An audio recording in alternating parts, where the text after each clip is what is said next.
Você está ouvindo Nerdcast no Jovem Nerd.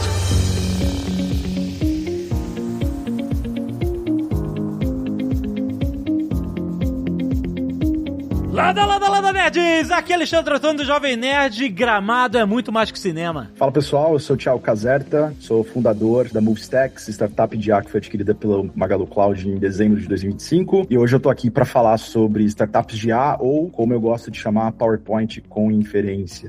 Nem toda startup de IA é uma startup de IA. Olha! Fala pessoal, eu sou o Marcos Rossi, CEO e fundador da Gramado Summit, que é hoje um dos principais eventos de inovação do Brasil. Eu até queria ter alguma piada meio pronta agora, mas cara, não é minha área. A única coisa que eu posso dizer é que durante 3 dias a cidade do chocolate do fundido do Papai Noel se transforma no epicentro da inovação do Brasil. É isso aí, prazer aqui estar batendo um papo, podendo contribuir de alguma forma. Oi pessoal, aqui é a Mônica Hillman, gerente de comunidades da Magalu Cloud. E eu já participei de outros Nerd na Cloud, e algo que a gente sempre traz para discussão é a IA para devs. Então agora a gente vai mudar o lado da mesa, né? Agora vamos mudar o lado da mesa, vamos devs para IA.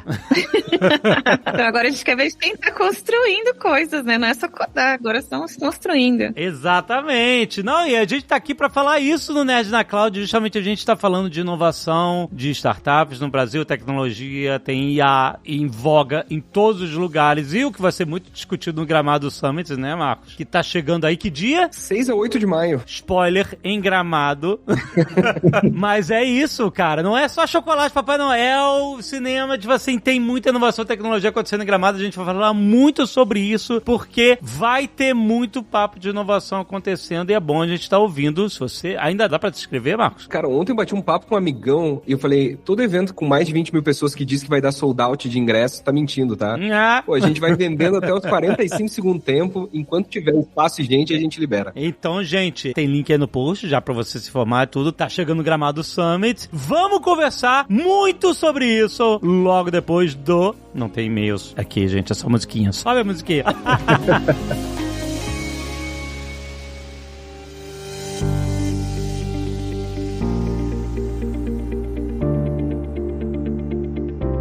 Eu sou a única que não sou startupeira e também nunca criei um negócio. Então eu queria saber um pouquinho da história de vocês. Sempre fui CLT na minha vida. Quem sabe futuramente aí, agora com a IA, eu invento alguma coisa. Talvez você seja a única pessoa racional, então, aqui no papo. Bem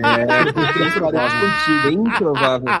O seu Alexandre, até falei com ele antes, que provavelmente tem 50 mil jovem nerd aqui, que ele explica no Nerdcast o começo dele. Mas eu queria um pouquinho de cada um, porque vocês começaram antes desse boom de IA, não? Eu vou dizer de mim que eu sou, querendo ou não, eu sou o cara que eu não me envolvo diretamente com tecnologia, porque no final do dia o que eu faço é evento. Sou um grande entusiasta porque comecei o movimento de startup, acho, no Rio Grande do Sul, quando startup ainda era uma coisa muito distante da realidade. Assim, a gente, vou falar em Venture Capital em 2013, era uma coisa que não era tão popular quanto é hoje, e principalmente em cidades que não estavam em grandes centros. Então, eu na verdade sou músico de formação. Não brinca! Sério? Eu com essa carinha meio nerdola aqui, eu pensei em ser punk rocker em algum momento da minha vida, eu juro pra você que vivi isso bastante, até que, cara, me apaixonei por um... que eu acho que no final do dia, viu, Mônica, pra mim é... Cara, a música tem tanto a ver com a revolução digital, porque a gente vai pra um momento de rebeldia, de quebrar paradigmas, de conseguir fazer com que a nossa arte, entre aspas, ela acabe se tornando uma realidade. Eu não fazia ideia, cara, do que era startup, tava tentando achar um rumo pra minha vida, porque no Brasil ser música é muito complicado e eu não sei se algum de nós aqui tentou viver de música, mas o músico conseguiu perseverar. Tocando rock no Brasil, olha, eu bato palma todos os dias. E aí conheci um e-commerce, um marketplace de turismo que ficou muito conhecido e, cara, eu adorei que eu conheci a empresa, eles tinham 4 funcionários, no ano seguinte tinham 100 e no terceiro ano eles estavam batendo aí 150, 200 funcionários. E aí eu tentei entender o que era isso. E aí fui para aquela coisa mais básica, assim, pô, isso aqui é um conceito de startup, não citando quem foi a pessoa e qual era a empresa, mas basicamente é um grupo de pessoas que se une para criar um projeto escalável, disruptivo e que trabalha em condições de extrema incerteza que desafia o status quo todos os dias. Depois, eu quero fazer esse trem aí, cara, porque deve ser bem parecido com o que eu faço na música. O tempo inteiro acreditando que aquilo que eu faço é arte e de repente dá certo. Foi lá e descobriu que era bem pior do que ser músico, né? Porque o músico ainda tem a parada, né, cara, do cara tá fazendo algo que ele realmente ama, né? E quando você tem uma empresa, cara, na verdade, talvez a menor parte do tempo você tá fazendo algo que você realmente ama. Você tem que fazer um monte de outras coisas que fazem parte do processo. Que você não gosta. Ah, cara, tu sabe que a música é assim? Também, né? Você também tem que fazer um monte de coisa que você não gosta. Fala isso pro baterista, né? O cara tem que chegar antes e sair depois, né? Porque tanta coisa pra montar e desmontar. Velho, a gente capta recurso com o investidor. Tecnicamente, é o quanto a gente cobra por um show de algum lugar que tá pagando ali R$1.000, R$2.000 pra ter o cachê da tua banda. E aí todo músico quer tirar a sua parte, né? Quando poderia ir pra um caixa da empresa pra que tu conseguisse, aos poucos, ter um senso de empresa. Na verdade, cara, a startup que eu criei, quando eu recebi os primeiros 120 mil por 12%, que eu achava incrível, todos os 3 sócios queriam Prolabore, tá? Então a gente tirava Prolabore do investimento. É óbvio que 6 meses depois não tinha mais muita coisa. Deu errado. Não, tava todo mundo full time. A galera tem que pagar o boleto, tem que ter alguma coisa, tem que pagar o boleto no fim do mês. Pode ser que pega o Prolabore super simbólico. Mas é que não era bem um full time, viu? Não, eu entendo. É um movimento de que até quando você tá organizando startup, você tem que entender, porque é sempre um negócio muito magro, no sentido de, assim, o peso da inovação não existe um ecossistema pra parada, não existe mercado solidificado pra parar, entendeu? É isso. Tipo assim, a gente no Jovem Nerd viveu isso. No início, quando a gente começou o podcast, ninguém sabia o que era podcast, ninguém entendia que podia anunciar no podcast. Mesma coisa. A vantagem da inovação quando o negócio explodir, se explodir porque o ecossistema se aqueceu, porque todo mundo tá entrando nisso, etc., você, no mínimo, ou se você moveu o ponteiro da agulha, você, no mínimo, quando acontecer, quando explodir, você vai ter mais experiência que todo mundo, né? Vai estar lá na frente, entendeu? Mas você pode também ver assim, não, isso aqui não aconteceu. Por isso que o mercado de startupeiro é super difícil, porque tá todo mundo testando coisas inovadoras e algumas coisas pegam, algumas coisas não. Eu vou dar um exemplo. Eu trabalhei na startup, estagiei numa startup lá em 97, que era ao mesmo tempo, era uma empresa que era um provedor de internet, lembra disso? Essa foi a época de ouro dessa galera, né? Pré-bolha, né? Pré-bolha, e que tava se coligando com uma empresa que na época não existe mais, chamada Cerberus. Era uma empresa britânica que tinha, olha isso, que tinha na época patenteado um formato de compressão de arquivo de música que ele chamava de .cbr de Cerberus, era alguma coisa assim. Era um MP3, sabe qual é? Só que patenteado. Muito à frente do seu tempo. Muito! E aí esses caras estavam, por que eu sei disso? Porque esses caras estavam meio que acoplados, o branch do Brasil dos caras era um inglês maluco que tava usando, acoplado nesse provedor de internet, em Botafogo ali no Rio de Janeiro. Resumindo toda a história, a empresa não deu certo. Porque ele fez tudo certo. O business model do cara era fazer uma iTunes Store, era vender música, num formato que na época, tô falando 97, maluco. A maior parte das pessoas no Brasil não tinha internet nessa época, assim. Quase ninguém, na verdade. Então, beleza. Ele viu o modelo de negócio que ia explodir depois do início da década de 2000, explodiu com a Apple e outras, mas ele não conseguiu fazer acontecer, porque era too soon, entendeu? Tipo assim, a MP3 depois chegou como formato aberto e matou. Você não tem uma vantagem competitiva por ter essa patente. Cara, eu quero fazer só uma contribuição, assim, do que eu senti na pele. E aí, eu não tava em 97, eu tava em 2013. 3 pontos que pra mim foram cruciais. Primeiro, feature não é startup. Então, se tu faz alguma feature melhor do que o outro, não quer dizer que tu tem uma startup. Até porque senão é muito fácil fazer a cópia. O segundo ponto pra mim, cara, que também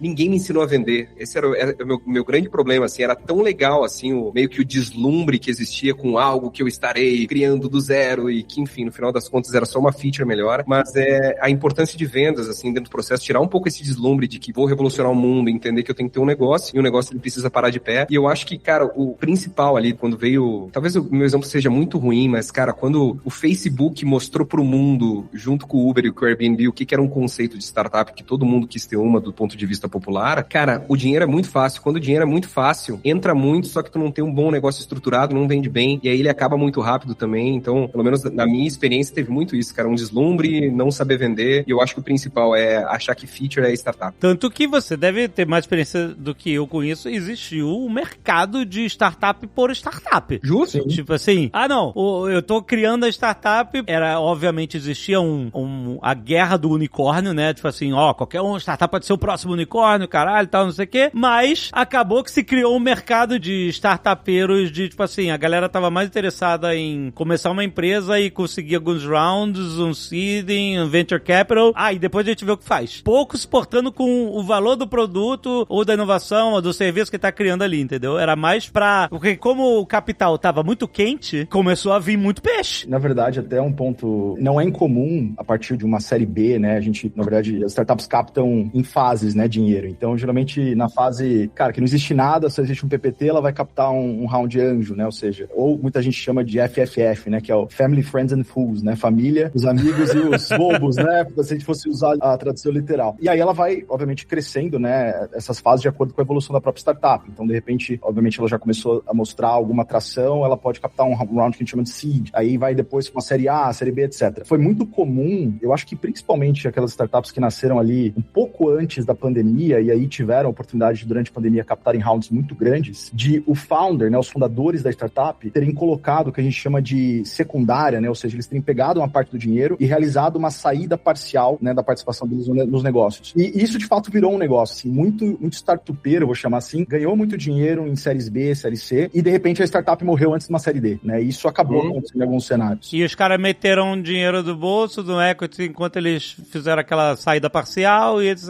E exato. Um mercado paralelo de startups, é isso? E o caso mais clássico, cara, isso foi registrado até em série, na minha opinião, é do próprio Adam Neumann, né, com o WeWork. Cara, é um cara que saiu, assim, bilionário, e no fim do dia, por mais que ele tivesse um sonho, talvez ali ele empacotou em inovação algo que na prática, né, era economia real, não era necessariamente só um negócio, não era um negócio digital, né, se a gente for pensar, ele tava vendendo real estate, né, tava vendendo um pedaço de escritório, e a partir do momento que ele conseguiu vender aquele sonho pra muita gente colocou dinheiro, e lá na frente eles observaram que, na verdade, eles não estavam tendo retorno do dinheiro que eles investiram, cara, já era um momento que ele já estava muito avançado nas rodadas de capital, e ele conseguiu, obviamente, aí, enfim, diversas formas, seja com o salário dele, com bônus, e até essas saídas secundárias em rounds que ele teve, né, cara, se capitalizar, e hoje talvez seja um dos caras mais... Thiago, eu vou te fazer uma pergunta aqui, cara, mas porque tem o case Teranos também, né, que eu acho que ficou bem conhecido sobre... esses cases entram em fraude, né, tipo, cara, a pessoa mentiu claramente. Mas a minha pergunta é, quando tu tem alguma coisa que em algum momento ela, vamos lá, atinge a maior parte da população no sentido de um termo que era de um nicho, ele se tornar muito conhecido, tu não acha que é porque também o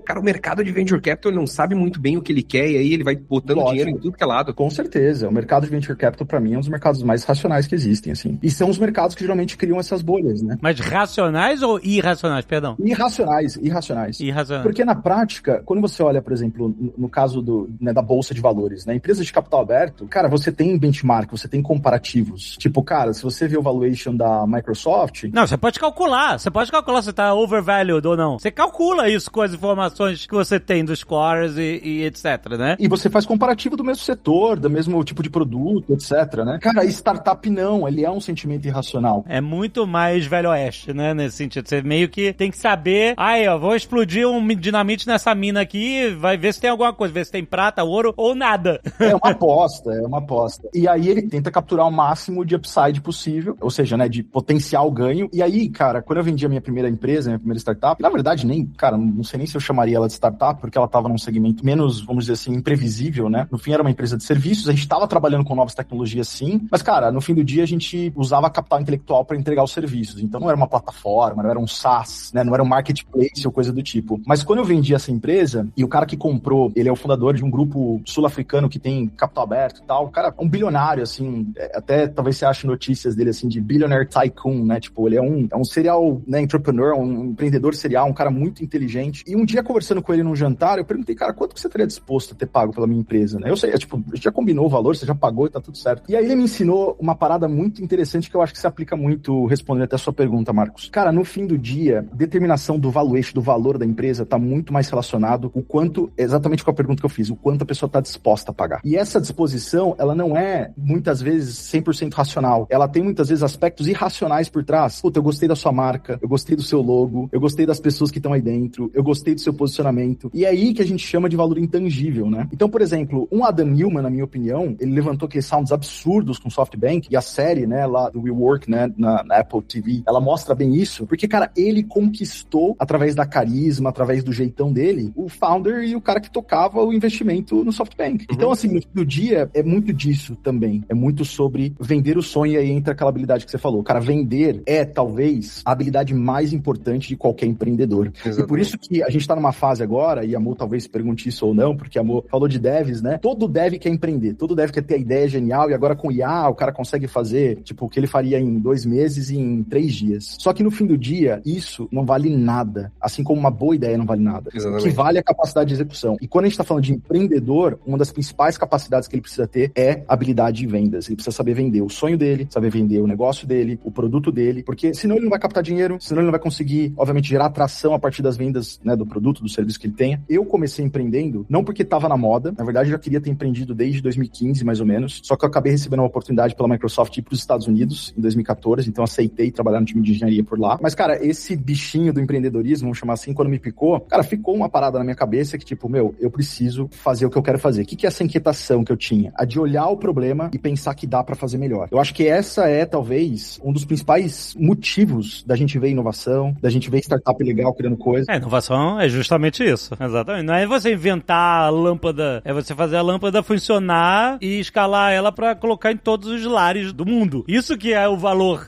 Ou quando veio o LED, né? Tipo, cara, é pra ser mais barato, mais eficiente. Exato. Eu não vim desse mundo do pitch, eu vim realmente do mundo assim, eu quero resolver um problema, eu quero construir um produto, eu quero fazer a coisa certa e entregar valor, porque no final é isso, né, cara? Se a sua empresa, independente se é uma startup ou não entrega valor pro cliente, ela nem deveria existir no primeiro lugar. Ela nem deveria existir em primeiro lugar. Sabe que eu acho isso muito legal, cara, mas eu acabei fazendo eventos sem querer, né? Quando eu tinha a minha startup, era tentar fazer com que o turismo não fosse commodity. Até então, essas plataformas, elas tornavam o turismo 100% commodity, né? Então, era a passagem com melhor valor, era o hotel com melhor valor. Tipo, vem de uma cidade como Gramado, assim, existe uma questão de experiência, que experiência não necessariamente é preço, né? Consegue agregar um valor aí quando tu tem uma experiência. A gente focou em casal. Então, era um e-commerce de viagens para casais. E eu sempre tive a vontade de trabalhar com o consumidor final, não com o B2B. Quanto startupeiro, assim, que é uma coisa do Brasil bem difícil, pelo menos na época. E uma das coisas que agora, ouvindo o Thiago falar, cara, eu sempre ouvi o pitch de tem que resolver uma dor, tem que resolver uma dor. Tu acredita, cara, que o que eu queria de verdade era deixar minha marca no mundo de alguma forma, e o mundo ele não precisava ter o tamanho global. Assim, pô, se de repente aqui na minha comunidade, cara, 40 mil pessoas, de alguma forma, daqui a uns anos, alguém lembrar, pô, o Marcos contribuiu pro crescimento econômico da cidade. Isso é o que me fez começar a empreender. E curiosamente, na área de eventos, cara, era dar voz pra quem não tinha tanta voz assim. Por isso que eu te fiz a pergunta sobre o mercado de venture capital não saber muito o que ele quer. Eu conheci, cara, nesse meu curto período aí, alguns projetos muito legais, cara, muito. De, pô, o cara que saiu de uma financeira, pra não dizer o nome da financeira aqui, e ele queria criar um aplicativo que iria quebrar e oferecer uma solução melhor. E, cara, que incrível isso. E da onde? Daqui, enfim. Pô, eu queria reunir essa galera aqui pra mostrar. E na minha cabeça tudo sempre funcionou como música, assim. Quando eu tentei ser músico, o mundo não era tão digitalizado quanto ele é hoje. Cara, distribuição e sucesso em música tinha a ver com tu assinar um contrato com uma grande gravadora. O Brasil tinha, sei lá, 5 gravadoras. O sonho do moleque era ser músico. Então, pô, será que eu vou conseguir sentar com o cara? Ele vai lançar meu disco. E aí, pra mim, 2013 até 2017 era mais ou menos assim. Era muita ideia, muito empreendedora e, cara, venture capital muito concentrado em alguns locais, assim. Falei, cara, vou reunir um monte de maluca que quer mudar o mundo aí com essas histórias incríveis que eu tô vendo. Porra, um moleque que pegou um Arduino e criou um negócio que ele chamou de botão do bem, onde antes do Apple Watch, ele criou nesses botãozinho assim que ele distribuiu no bairro dele pra pessoas com mais de 60 anos, criou um softwarezinho, colocou em algumas unidades básicas de saúde. A ideia é que quando uma pessoa com mais de 60 anos se acidentasse, ela clicasse no botão, não precisasse pensar muito, e uma unidade de saúde básica conseguisse saber que aconteceu um acidente. Cara, incrível, ninguém ouviu falar nesse cara. Pô, vou reunir uma galera aqui em Gramado, e Gramado é gostoso, pra dar oportunidade pra essa molecada, cara. Ela conseguir, de alguma forma, mostrar que tem muita coisa bacana e tem, na verdade, sim, tem pouca gravadora pra muito músico, que talvez a gente devesse ter um pouquinho mais de gravadora pra tanto músico bom que tem. E assim começou a Gramado Summit, cara. Mas pra mim sempre foi, respondendo já a pergunta de, pô, eu queria deixar minha marca no mundo, cara. Nem que meu mundo seja minha cidade. Boa. Nossa, minha pergunta foi boa. Olha quanta informação rendeu. Tá vendo, Mônica? Aí, a diferença que você faz quando você participa. Eu só sou curiosa, eu adoro muito ouvir história. Developers. Dentro do nosso papo startupeiro. Para de portuguesar a palavra. A gente aportuguesou muita palavra. Pois é, não, olha só. Luiz Helena nem gosta que fica falando. Ela não gosta mesmo. Tive que explicar que nerd não tem como traduzir. É jovem, nerd, a gente adotou essa palavra. Ela significa tudo, em todas as línguas. Mas assim, dentro desse papo, a gente sabe o que aconteceu, que depois da pandemia, teve uma grande seca dos venture capitals. Vamos não cair na bolha do ano 2000 de novo? Vamos parar antes? Antes de explodir? E aí, né, obviamente, porque, enfim, 1 milhão de assuntos, não só tecnologia, sim, mas enfim, toda a montanha-russa geopolítica e de economia mundial que a gente tá vivendo desde então, né? Então, obviamente, as empresas recuaram e começaram a ter que entender como que vão ser feitos os novos investimentos, e aí, nesse recuo, a gente começa essa era lá em 2022 com o ChatGPT queimando largada. A diferença é que nesse mercado, meu amigo, quem queima largada não manda voltar não, pai. Todo mundo tem que queimar. E aí a gente começou uma nova corrida e hoje a gente tem um cenário bem distinto do que a gente tinha antes. Voltou a se aquecer, obviamente. Voltamos a chamar de bolha novamente. E a gente viu uma quantidade gigantesca, depois de que os modelos públicos começaram a se sedimentar e ter suas APIs distribuídas, e aí você começa a ter todo o nascimento dos agentes, e a gente viu esse influxo enorme de novas empresas, novos serviços, novos apps, de tudo. Não só os serviços anteriores que começaram a incorporar IA nas suas camadas de atendimento, nas suas buscas, etc e tal, nos seus chatbots, mas de novos serviços que não existiam, não existiam nada relacionados a isso, mas que começaram a explorar esse novo ecossistema tecnológico, né? E aí, qual é a visão de vocês? Vendo daí, tipo assim, aquele recuo que a gente teve de seeding, investment, e aí agora de repente voltou, só que com uma nova face, com novas possibilidades mil, mas ao mesmo tempo todo mundo falou assim, cuidado porque eu acho que tem uma bolha aí, a gente tem um problema de infraestrutura crescente, que a gente não tem data center suficiente, nem energia suficiente para alcançar as projeções de crescimento que estão colocando nos guidances das empresas, pelo menos das gigantes, e a gente tem que resolver esse problema antes, mas ao mesmo tempo eu não vou ficar esperando resolver o problema, porque senão eu vou passar à minha frente, então tá aqui os serviços. E aí, como que tá essa zona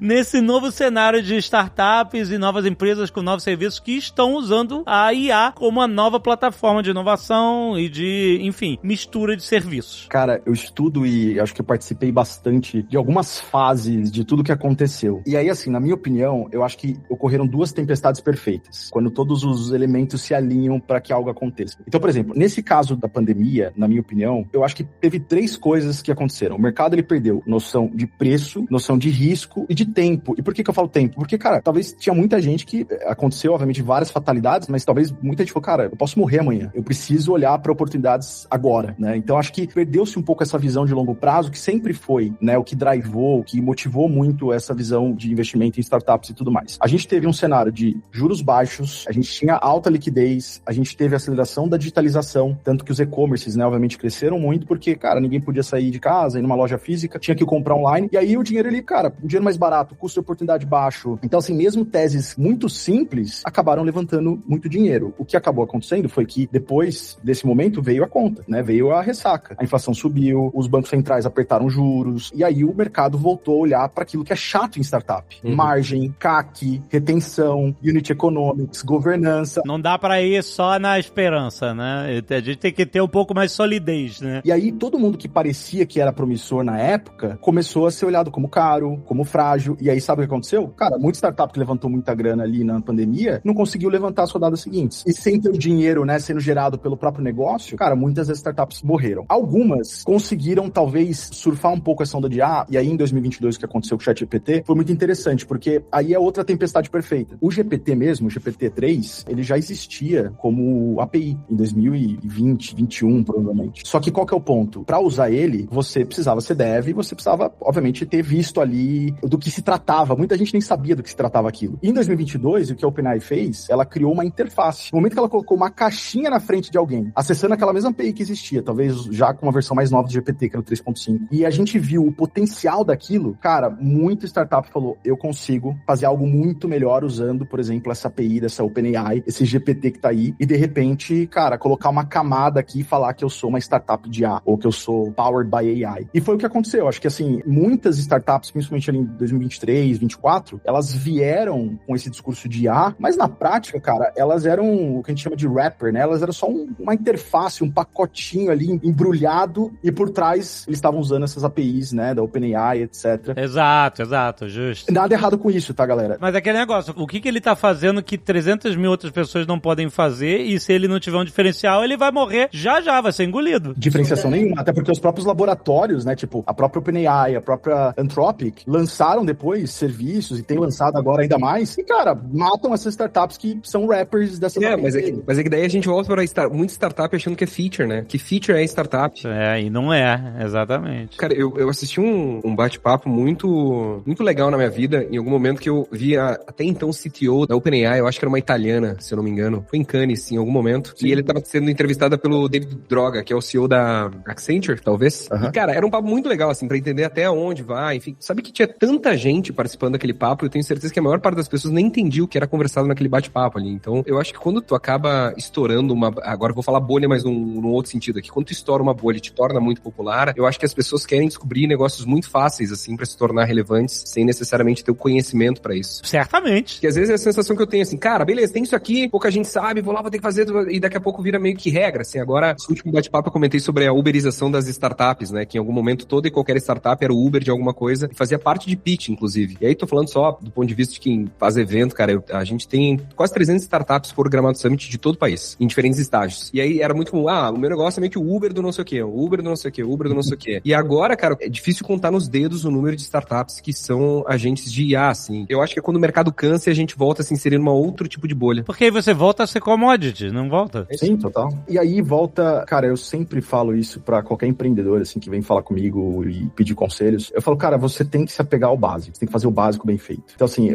eu acho que essa seca que teve pós-pandemia no mercado de venture capital, né, investimentos em startups e tudo mais, foi basicamente uma mensagem do mercado dizendo, olha, eu vou parar de financiar a esperança e vou voltar a financiar a execução. E, cara, nenhuma empresa de sucesso que a gente conheça teve uma execução ruim. Todas elas tiveram sucesso, elas têm algum tipo de execução, seja em vendas, em distribuição, a própria tecnologia, uma viralização de alguma maneira, que fez com que ela crescesse e se mantivesse, obviamente, né, com a capacidade de execução dos fundadores e do time, relevante no decorrer dos anos. Foi exatamente isso que aconteceu e por isso, o Marcos está falando de, cara, toda startup hoje é um agente diário, de alguma maneira. Eu sou um agente para isso, para comprar passagem. Eu sou um agente para, sei lá, escrever posts. Cara, no fim do dia, qual a diferenciação desse cara para o que eu consigo fazer hoje com um Cloud Cowork, com um Cloud Code, com OpenClaw, etc. E aí entra o ponto principal. Na minha opinião, hoje quem ganha é quem tem distribuição. Então, assim, pode ser que você até crie algo que, por exemplo, o Claude vai lá e, cara, de alguma maneira mate aquilo. Mas se você entrega valor e você domina a distribuição, e por isso que a gente vê um movimento, e eu tenho visto um movimento, principalmente a partir do ano passado, de influenciadores criando produtos de tecnologia. Por quê? Porque eles usam ele próprio, que tem lá 10, 15, 20 milhões de seguidores, como canal de distribuição. E aí, ele traz uma parada que, cara, que é o sonho para qualquer empreendedor, que a sua empresa ter o quê? Fãs. E que o influenciador geralmente já tem. E por isso que a gente vê movimentos de CEOs de mercado, e acho que quando a gente fala de marketing hoje em dia, né, apesar de não ser o papo aqui, muita gente fala de que o CEO, o fundador, ele precisa aparecer, precisa das caras. Né? Porque esse cara que vende, é ele que vai criar esse monte de distribuição muitas vezes. Aí a gente teve aquela maravilhosa viralização do CEO do McDonald's dando aquela micro mordida. Eu adoro CEOs querendo dar as caras. Cara, sabe que eu tenho um medo disso, tá? Dessa humanização das marcas. Não, então, isso é uma faca de dois legumes, meu amigo. Eu digo não só por uma situação parecida com o McDonald's, assim, de tu te expor enfim, é algo que não é verdadeiro. Ele não é o Steve Jobs do McDonald's, ele é o CEO vigente, né? É isso. Mas eu digo assim, cara, quando tu tem um canal de distribuição tão grande, apresentar produto ruim e fazer com que produto ruim fique no mercado na maior parte... Não, aí não dá. É uma droga. Hoje, cara, e esse é um ponto que eu ia trazer aqui também. Talvez em 2013 você aceitava um produto ruim. Cara, hoje tem um produto bonito, um produto funcional, com usabilidade, que entregue minimamente, cara, é obrigação. Se você...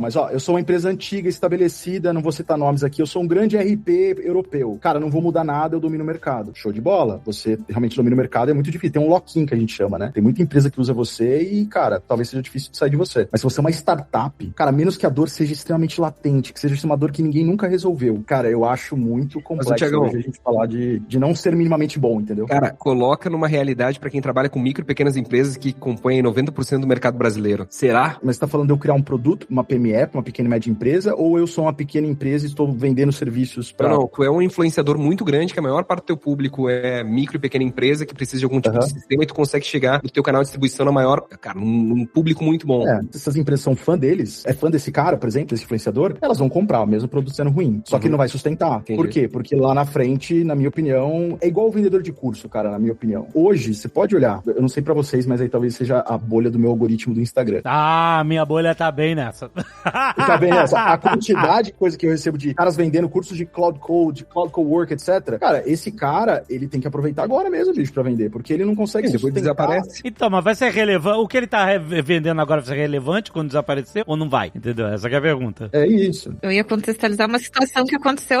agora há pouco, faz nem uma hora, que eu tava procurando Founders de Startup no Instagram, porque eu tava captando, influenciadores. 80% dos que eu encontrei, aí a biografia era vendendo curso. Nossa, não, isso também é outra, né, coisa endêmica, né, desse mercado, o mercado do mercado, né? Mas aí eu tenho uma crítica aqui. O cara que tá vendendo o curso, ele está vendendo o curso porque a startup dele talvez não seja toda aquela promessa que ele vendeu e ele não ganhou dinheiro com ela, entende? Ou será que ele tá vendendo realmente uma história de sucesso? Vai ter de tudo. Né? Porque tem disso, né? O cara vai ganhar dinheiro mais vendendo o curso de uma parada que ele talvez não conseguiu atingir com o objetivo do que com a própria empresa dele. A história era lá do Little Miss Sunshine, né? Que o cara era esse cara, né? Ele vendia lá uma vida de próspera que ele mesmo não conseguia ter. Eu vou dar os meus 2 centavos de contribuição aqui, porque desde que eu comecei a Gramado Summit, vendedor de curso é o que mais me pede palestra, tá? Muda só o tipo de produto que ele tá vendendo. Mas é uma coisa impressionante. Casa muito com o que tu comentou, viu, Thiago? Que é quando tu tem algum negócio que tem destaque por um período de tempo,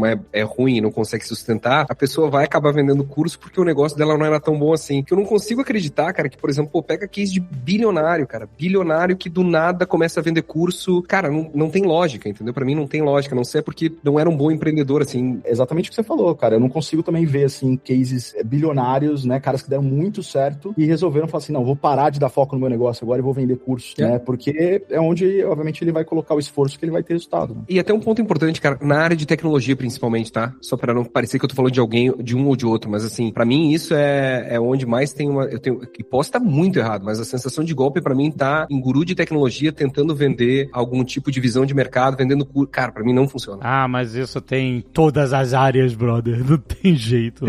Não é só tecnologia, não, né? Não tem como, brother. Vai ter em tudo, cara. Pra mim não é nem o drive, assim, sabe? Eu não consigo ver isso. Um bilionário que vai vender curso porque, cansou de resolver problema. E, de novo, eu não quero colocar ninguém como exemplo aqui, mas é uma coisa que é bem recorrente. Não, eu vou botar também. Eu passo pano também, porque faz 5 anos que eu vendo curso. Brincadeira. 5 anos que eu dou aula. Mas esse é o ponto que eu ia trazer aqui, Mo. Desculpa, viu, Mônica? Eu não sabia. Mas tudo bem.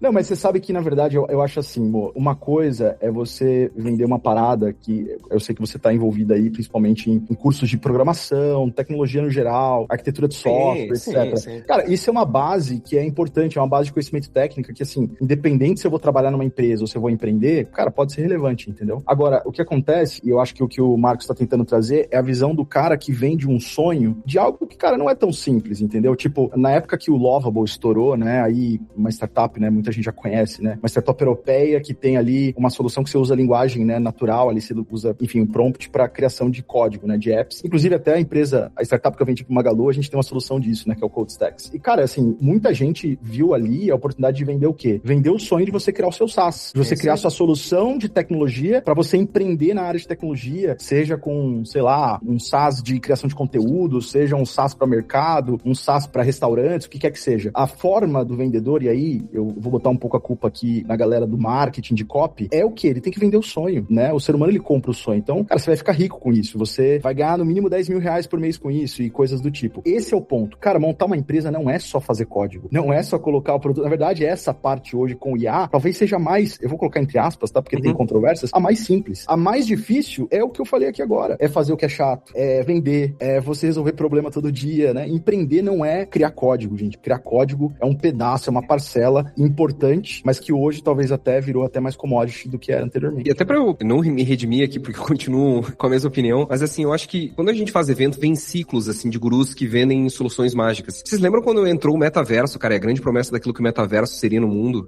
Já tô esperando até hoje. Já morreu. A meta matou oficialmente, cara, depois de quantos bilhões, né? 80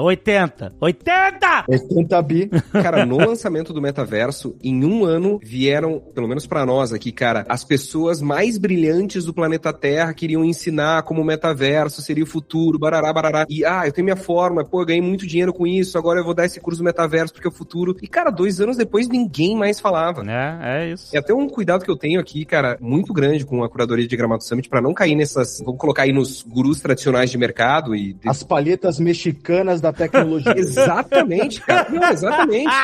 Excelente. Cara, eu vou dizer esse ano, a gente optou pelo Make It Human como grande base de discussão para Gramado Summit pelo fato de que eu acho que tá na hora da gente pelo menos tentar discutir o papel do ser humano num jogo que ele ainda não... A gente não discute tanto quanto deveria, e talvez o comparativo que eu faço, e talvez ainda pode ser uma visão um pouco ingênua, mas lá em 1760, na Revolução Industrial, a gente teve um bate-papo e um entendimento sobre o novo papel do trabalho do ser humano. Eu acho que agora é uma hora legal da gente começar a conversar como vai ser a gente no futuro, né? Porque eu também não queria cair nessa onda de, agora só tem a gente de IA pra todo lado, sempre tem um especialista melhor do que o outro. Todo e qualquer evento de inovação e tecnologia precisa falar sobre IA, porque se não falar sobre IA, não é um bom evento de tecnologia. E eu não acho, cara. Eu de verdade, eu não concordo. Eu tenho dentro da Gramado Summit um palco de e-commerce, porque eu acho que o e-commerce é uma parada super relevante e do ponto de vista técnico, é algo interessante a ser debatido num palco de inovação. Assim como eu também vou falar sobre IA, mas eu não preciso ser um evento de IA, porque este ano requer que eu seja. Porque é o buzzword do momento, né? Se você voltar 2 anos atrás, era metaverso. É isso. O buzzword, você vai... Justamente, você quer achar a substância, você quer achar onde que essa tecnologia realmente vai, porque o propósito do evento é esse. E não ser vitrine da commodity do momento, né? É isso aí. Sabe uma parada que eu tava lembrando, cara? Eu tava lembrando aqui até uma parada engraçada de uns 3 anos atrás. Eu tenho um amigo que ele é um puta desenhista, artista de rua, grafiteiro, enfim. O pessoal não gosta de chamar de grafiteiro, né? Mas um artista mesmo, né? O Furlan aí, até citando ele. E ele falou, cara, fui convidado por um projeto aqui, os caras vão ficar bilionários, eu vou fazer todas as artes, eles vão fazer o NFT, a tokenização da minha arte, corta pra hoje, né? O que tá acontecendo? Exato, não, muito hype, fogo de palha de muita coisa, né? E como novidade, assim, vocês têm uma posição de ter mais contato e vivência no mundo tecnológico pra vocês cheirarem o bullshit meio de longe, né? Mas você vê, a maioria das pessoas não tem. Eu lembro que quando o Mark Zuckerberg fez aquele vídeo lá anunciando o metaverso, todo o investimento, etc., aí começou o frisson de toda a mídia especializada, toda a mídia de negócio, financeiro, Bloomberg, todo, né? E aí, de repente, tava lá o prefeito da cidade tal fazendo, a nossa primeira reunião no metaverso pra gente ver aí como é que vai aí, tipo, não fazia uma ideia. Eu recebi uma ligação em algum momento de uma pessoa durante a pandemia que teve aquele aplicativo que tu reunia pessoas pra debater por meio de voz, grupos de voz, não vou lembrar o nome do aplicativo. Ah, sim. O quê? Que tipo rolou, que nem o Twitter fez, um negócio assim? Isso. O Twitter fez o Space, se eu não me engano. Exato, tipo isso, né? Enfim, teve um aplicativo que meio que foi o app que estourou a bolha nisso. Isso, já existe, nem lembro o nome mais, brother. Ninguém lembra o nome, eu também lembro. Caralho, qual era o nome? Eles tiveram a oportunidade de serem comprados aí por, vários milhões, né? Tipo, acho que a Meta ofereceu uma grana pros caras. E aí me colocaram num círculo de bate-papo muito aleatório, e o debate era, é o fim dos eventos presenciais agora que esse aplicativo chegou, e tinha uma tese de um especialista do porquê o meu mercado ia acabar que não fazia sentido mais, porque, se evento transmite conhecimento, a gente pode fazer por esse aplicativo aqui, não tem porquê mais viajar. O logística é mais barato. Eu falei, caraca, sei lá, velho, acabou de chegar esse rolê aí. Clubhouse, cara. Clubhouse! Caraca, lembrou, boa. Não parece o nome de um lanche? Totalmente. Aquele negócio que você pede no quarto do hotel às 2 da manhã. Dá um Clubhouse, por favor. Isso. Muito bom. Mas é Club Sandwich, é por isso que eu tô... Já comi muito. Todos ruins. E caríssimos. Developers.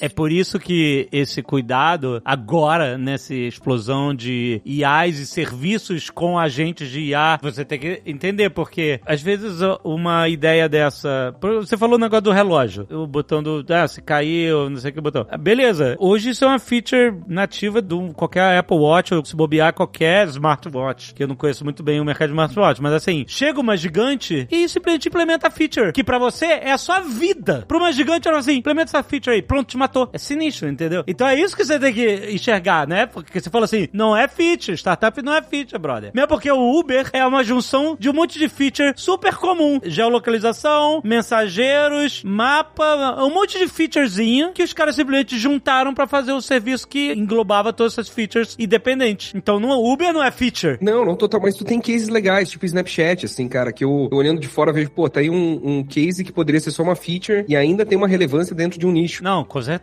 Mas não por falta de tentativa, o Instagram tentou matar essa porra 1000 vezes, né? A minha tese, de vozes na minha cabeça, tá? É que nem toda startup ela foi feita pra maior parte da população. O Snapchat, pra mim, é um exemplo disso. Cara, ela não é pra todo mundo e tá tudo bem. E que bom, ela fala bem com o nicho dela. Eu adorava usar. Sim, mas você reconhece que existe o sentimento de corrida do unicórnio pra caralho também? Muito. E os caras falam assim, eu não quero ser startup de nicho, eu quero vender, no mínimo, minha startup pra Meta por 2 bilhões. Que que era o caso do Instagram, né? Tipo, era uma startup que foi incorporada pela gigante. Beleza, todo mundo deu certo e tereréu. Mas não era só o feature, né? Era todo o resto, né? E por isso que timing é importante. Exatamente. Eu sempre falo, cara, tem o timing de venda, assim. O cara que é startupeiro mesmo, tipo assim, pô, eu vou criar um negócio, meu objetivo é vender esse negócio. Eu fui um pouco assim com a Movestacks, depois do meu primeiro negócio. Eu sabia que a Movestacks ia ser adquirida em algum momento. A gente já teve até conversas com vários players, né, gringos, né? Obviamente a gente acabou optando por estar junto aqui hoje na Magalu Cloud, porque, cara, faz muita diferença. E aí, eu não vou entrar aqui em aspectos ideológicos, mas eu acredito muito no aspecto da soberania, né, de dados. E eu acho que o Brasil também tá muito para trás com relação a IA, cara. A gente, tipo assim, todos os laboratórios que criaram seus modelos, que têm os seus modelos, ou são americanos ou chineses, né? Se amanhã ou depois, até fiz uma pergunta ontem numa palestra que eu tava. Galera, se amanhã o presidente dos Estados Unidos, independente de qual seja, fala assim, OpenAI, Anthropic, Meta, Google, fechem acesso aos seus LLMs a todos os brasileiros. Como que vai ser a sua empresa amanhã? Como que vai estar o seu trabalho amanhã? Acabou a tua empresa, exatamente. Cara, mais uma vez, eu não tô falando que isso vai acontecer, tá, galera? Não, mas você tá dependendo dessa empresa num outro ecossistema que você não controla, né? Exato. E aí, por isso que eu defendo muito esse aspecto, por exemplo, a questão da Magalu Cloud, pela questão da soberania, tanto de dados quanto de tecnologia, cara. A gente tá criando tecnologia no Brasil e isso é muito legal. Mas o timing é importante, porque, por exemplo, se eu tivesse, talvez, feito essa venda, cara, agora em 2026, talvez nem teria acontecido. Por quê? Porque tem um timing. Então, o empreendedor é aquilo, né? Ele pode pensar em feature, tudo bem, mas ele tem que pensar que tudo existe um timing, assim, tudo tem um momento de acontecer. E é por isso que ele precisa saber, e acho que esse é o maior segredo, né, cara, do bom empreendedor, ele tem que saber o momento dele matar a startup dele. E quando eu falo de matar, todos os dias ele tem que procurar formas de matar a startup dele. Todos os dias. Então, assim, o Uber, até a gente estava citando aqui uma coisa interessante, né? Quando a gente olha para a receita do Uber, obviamente, majoritariamente vem das corridas, né? O percentual que eles têm ali e tal, né? Eles pagam um percentual pro parceiro e eles ficam com um fee ali daquela corrida. Cara, hoje mesmo eu tava pegando um Uber aqui, eu não sei se já perceberam a porrada de propaganda que tem, assim. Eu mesmo acabei muito, nossa. É, mas caralho. Hoje já é representativo a parte de ads. Assim como, eventualmente, eles vão colocando outras coisas e ele precisa pensar em formas que consiga trazer mais capital para a empresa, gere mais receita e, cara, formas mais inovadoras, vou colocar entre aspas, apesar de ad não ser inovador, de transformar o produto dele em algo que, cara, vai continuar evoluindo no decorrer dos anos, que vai continuar trazendo resultado, seja financeiro, seja de valor para o cliente, assim por diante. E sem descaralhar a proposta original do produto, né? Porque senão... Exato, lógico. E aí, esporadicamente, tu entende porque a mesma empresa que faz computador faz liquidificador também em algum momento da jornada dela. Exatamente. Aí você entende porque tem um jovem nerd no Magalu. Que para um bom empreendedor faz muito sentido. Muito, cara. Porque lembra que eu falei? Olha só, a gente tá falando agora da Meta. Por que quando o Mark Zuckerberg, ele fez o videozinho dele lá bonitinho, cara, as ações da Meta subiram, ele conseguiu fazer o rebranding, ele conseguiu fazer uma porrada de coisas legais. No outro dia, porque ele domina o quê? Distribuição. Distribuição? Cara, ele é distribuição. Ele por si só já é distribuição. O Elon Musk já é distribuição por si só. Um tweet dele vale quanto, cara? Imagina, eu ia falar, cara, quantos... Ele, porra, não tinha um lança-chamas que esgotou em não sei quanto tempo, tipo, uma coisa ridícula. Ah, mas aí, cara, meu amigo, aí é o negócio do hype, da culta personalidade do Elon Musk, essa é outra parada. Eu tenho um exemplo que não tem nada a ver com startup, mas é uma coisa que eu gosto muito, assim, eu tento aprender bastante pra aquilo que eu faço. Eu acho que a moda te ensina muito sobre FOMO, cara, e quando startup começar a buscar um pouquinho do mercado de moda, tem uma marca que eu adoro, que lançou um tijolo e vendeu tijolo e deu sold out de tijolo, tá? É uma empresa de streetwear bem conhecida mundialmente e que lançou um tijolo, cara, senso de comunidade. Ah, não é a Balenciaga, não, tá vendendo tijolo? Não é, cara, ela é bem... A Balenciaga é só saquinho de supermercado. Não é. É só saquinho de supermercado. Eu já tava mirando, a Balenciaga venderia um tijolo. Ela é a marca de skate que hypou, assim, e acabou pegando... Supreme, né? Foi a Supreme que lançou, né? A Supreme lançou um tijolo, pô. Aí não tem nada, aí não tem feature, não tem nada. Não tem nada, mas tem senso de comunidade, cara. É desejo, comunidade, é o caralho, exato. Mas aí, tipo assim, que a gente tá falando de inovação, e vender tijolo não é inovação. E tijolo é, tipo assim, beleza, a gente criou aqui um rolê, uma comunidade, a galera compraria um tijolo, beleza, vamos vender, vou botar o tijolo à venda. Aí você entende isso, beleza, vai ficar bom no Excel e etc. Mas assim, é diferente do cara, assim, certamente você não vai receber venda do tijolo hypado no Gramado Summit, entendeu? Vai ter gente mais... Não, total, mas tu tem uma série de produtos muito bons também. O que eu quero dizer, assim, empresa que consegue criar um senso de comunidade, seja colocando o fundador na frente ou fazendo a sua marca ser muito mais um movimento do que propriamente um negócio, faz um canal de distribuição gigantesco, cara. Ah, com certeza. O nosso financiamento coletivo do board game, etc, do Nerdcast RPG foram muito isso. Tipo assim, a gente fez com a comunidade produtos que eles mesmos votaram em querer e tal, e a gente, enfim, teve essa experiência de uma outra forma, não startup, mas assim, de trabalhar com a comunidade e criar produtos de valor que a comunidade entendia tecnologia que valia a pena, que funcionava pra eles e contribuíram, né? Super dá certo isso. Mas, Ale, olha só como você... E acho que esse é o papo que a gente tá falando do básico, né, cara? É que tudo que a gente tá falando tem nome, assim, tipo, crescer comunidade, a gente chama no mercado startupeiro de Community-Led Growth.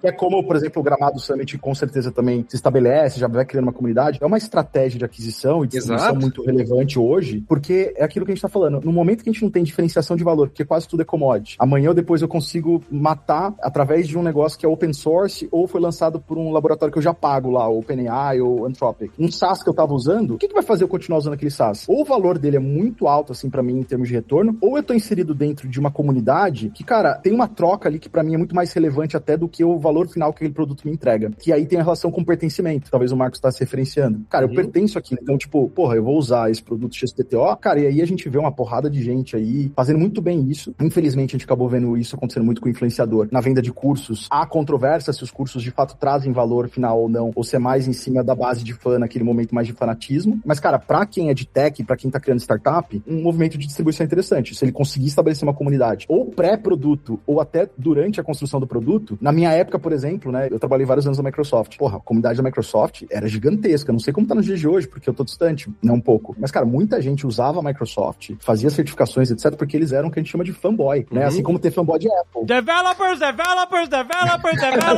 É isso, tá falando de Microsoft. É isso. E esse cara que falou isso, tá? Ele era muito bom de fazer isso, o Steve Ballmer. Bom, esse bom tem muitas camadas do que significa ser bom.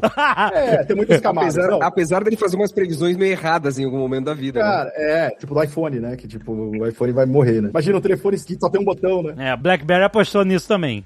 Adivinha quem morreu. E aí eu posso falar uma parada que a gente tava falando de inovação e tal, e eu tenho uma frase que me marcou bastante, eu até queria trazer aqui, que é o seguinte, ó. A gente tem que separar o que é inovação de novidade. Exato, é verdade. Novidade, cara, é uma coisa que traz ali pras pessoas uma visão de uau, que ideia legal e tudo mais. Inovação é uma parada que muda hábito, que muda comportamento. Então, quando a gente olha pro Uber, é inovação, porque, cara, mudou o hábito, mudou a forma até como a gente considera, até o tempo aceitável pra esperar um táxi, né, pra esperar um carro. Mudou pra caralho. Antigamente ficava 3 horas esperando e beleza, né, tava ali de boa, pedia com antecedência. Hoje demora 10 minutos e a gente fica pé da vida, né, cara? Esse é um ponto relevante, assim, o que eu tô construindo, e se eu quero, obviamente, criar algo inovador, porque também, né, nada errado de você fazer um rapper de IA aí, tudo bem. Mas, cara, novidade vai chamar atenção, beleza? Inovação muda comportamento. Pra mim, a IA, do jeito que a gente conhece hoje, LLMs, Transformers, etc., é inovação. Por quê? Por mais que a gente tenha uma bolha de preço, e isso eu tenho que concordar com qualquer pessoa que seja especialista ou não e falar, cara, tá super valorizado, uma série de startups e empresas aí, tem um overpricing de tudo. Até as grandes,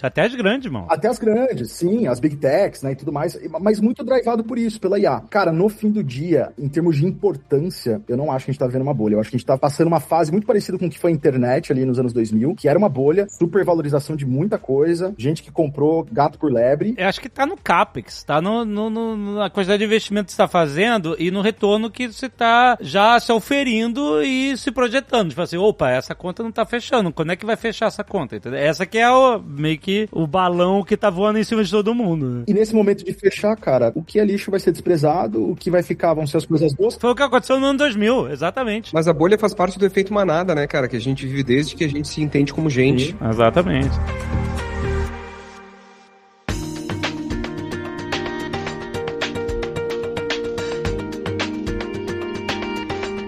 Esse papo vai continuar no Gramado Summit, que eu sei, entendeu? E aí eu queria perguntar pra você, Marcos, o que você tá vendo? Primeiro fala um pouco do Gramado Summit, da importância dele dentro desse mercado, e me diz o que você tá vendo desse papo que a gente teve, o que tá chegando no Gramado Summit agora, em maio, pra gente continuar essa conversa, pra gente entender mesmo qual vão ser as pautas mais relevantes a sendo tratadas, quais vão ser os speakers mais importantes que vão estar lá, tipo assim, conta um pouco um geral, uma visão geral do Gramado Summit e o que a gente pode esperar esse ano. Eu acho que assim, num contexto geral, o que eu sempre busquei enquanto Gramado Summit foi ser autêntico. E no mundo onde tá todo mundo tão igual o tempo inteiro, a gente desesperado por novidades, a Gramado Summit ela tende a ser autêntica, até porque eu acho que existe uma bolha de summits, não só no Brasil, mas no mundo. E o que a Gramado Summit sempre foi autêntica no sentido de não ter medo de estar aquém da obviedade, e se a gente precisar criar, a gente ser protagonista naquilo que a gente entende que é um bom conteúdo, a gente é independente daquilo que o mercado espera de nós. Uma das coisas que pra mim norteia 2026 fez no que tange conteúdo de Gramado Summit é Make It Human, a ideia de a gente poder ter uma discussão de verdade sobre o nosso papel frente a um mundo que mudou por completo no último ano e tende a mudar cada vez mais rápido. Então eu queria fazer da Gramado Summit esse grande palco de discussões a ponto que a gente tivesse conversas tão sérias e tão importantes como existe em eventos como Davos, na Suíça. E eu acredito que sim, a gente pode fazer de Gramado um grande palco dessas discussões, onde tem desde a esfera pública, a esfera privada, conversando e entendendo qual que é o papel do ser humano nesse jogo inteiro. E eu acredito que talvez a parte mais bonita, viu, é que do mesmo jeito que a gente conta com um player gigantesco como a Magalu Cloud no evento, participando ativamente, trazendo as soluções, a gente também tem aí mais de 300 startups do Brasil inteiro, com ideias que muitas vezes são relevantes e estão buscando a sua primeira oportunidade, independente do round de captação, mas assim, talvez não estivessem num lugar tão fácil de serem encontradas. E uma das coisas que a gente fez recente, eu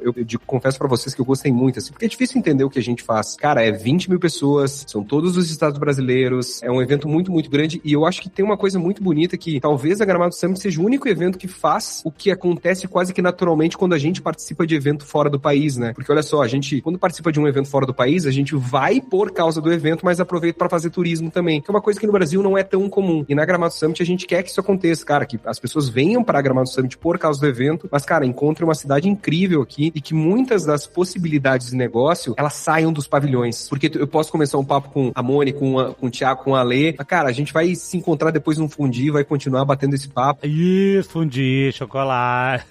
Porque a cidade, ela te dá essa oportunidade. E uma das coisas que eu acho muito legal e tem sido o nosso grande foco, cara, a gente tentou entender numa pesquisa quem a gente é na vida de muitas outras pessoas. E uma frase que veio quase que de forma recorrente é que ninguém sai igual de uma Gramado Summit e se tudo der certo, o mundo também não. Então fica meu convite aí, 6 a 8 de maio, cara, um evento realmente genuíno, verdadeiro e com orgulho gigante de ser brasileiro, cara. Em Gramado, chocolate, fundi, tudo isso junto, gente. Eu queria reforçar o convite por parte da Magalu Cloud, né? A gente vai estar lá com o stand grandão, vai ter palestras dentro do nosso stand, brindes. E aqui no meu ponto, a equipe do Marcos deixou um cupom para é verdade. O quê? O cupom é Jovem Nerd 20. Acredito que é pra 20% de 20% de desconto. Olha aí, não, maravilhoso. Achei que era pra levar 20 pessoas.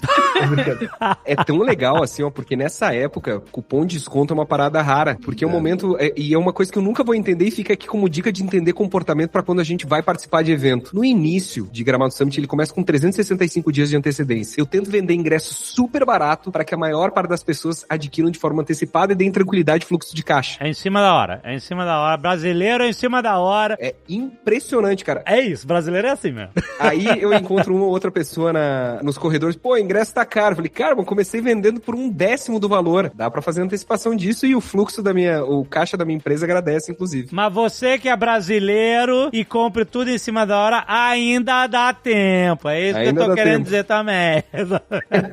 Muito bom, cara. Lembrando, dias 6, 7, 8 de maio. 6, 7 e 8 de maio em Gramado. Não tem como errar. É Gramado Summit porque é em Gramado, gente. Não preciso explicar isso, né? Os hotéis. Tem hotel ainda? Tá tudo certo? Gramado agora já começa a ficar um pouco sobrecarregado, mas... Então fica ligado. Cara, nossa pequena cidadezinha de 40 mil habitantes recebe aí 8 milhões de turistas ano. Realmente. Não é pouca coisa, não. Vou estar em Gramado também. Só fazendo um parênteses aqui, a Mo já falou. Magalu Cloud vai estar, talvez, aí com o maior stand, né? O Marcos pode confirmar, mas eu acredito que sim. Do evento, um dos maiores. Além das palestras, né? Que vão rolar ali, múltiplas palestras no próprio evento. Também vamos ter palestras no stand. Então, com certeza, eu vou estar lá também falando sobre inteligência artificial e palhetas mexicanas de tecnologia e coisas do tipo. Adorei o termo. Você sabe que eu pensei agora, enquanto a gente tava falando de modas, e eu gostei do termo também. Vai pro slide da palestra, né, Tiagão? Vai, bota no slide. Maravilha, gente. Não se esqueça, Magalu Cloud é magalu.cloud, você já sabe, você pode contratar, é um serviço aberto, você pode simplesmente fazer a sua conta e ver qual estrutura que você precisa, né, Mônica? É isso, e contas novas ganham créditos, ganham R$100 para testar nossos produtos. Olha só, gente, tem toda a informação aqui no post, não se esqueça, tá chegando agora Gramado Summit, não perca, vá pra Gramado, aproveita, dá uma esticada, você já fica, é no fim de semana ou é antes do fim de semana? Agora eu não sei quais são os dias. Quarta, quinta e sexta. É quarta, quinta e sexta? Emenda no fim de semana. Isso é a ideia, Ô Marcos, sabe o que tá fazendo? Prefeitura de Gramado sabe o que tá fazendo também. Maravilha, gente, obrigado. Tem informações aí no post. Magalu também gigantesca, é isso? Estamos com mega stand, mega estrutura lá. A gente vai ter Magalu Cloud em quase todos os pontos turísticos. Marco. Ó, no Fundi também vai ter Magalu Cloud? No Fundi? Aí não sei. Só indo descobrir. Essa eu não contei ainda pra ninguém da Magalu Cloud, mas a gente criou umas plaquinhas de restaurantes parceiros que tem Gramado Summit Magalu Cloud. Então, tecnicamente, vai estar no Fundi também. Ah, tá vendo? É isso. Isso significa presença. É isso. Onde você for, tecnologia, inovação, você vai ver Magalu Cloud. Muito obrigado. Valeu, Gramado Summit tá chegando. Obrigado, Marcos. Parabéns, Thiago. Valeu. Muito bom. Bom Summit em Gramado. Agora em maio. Não perca, tem link aí no post. Valeu, galera!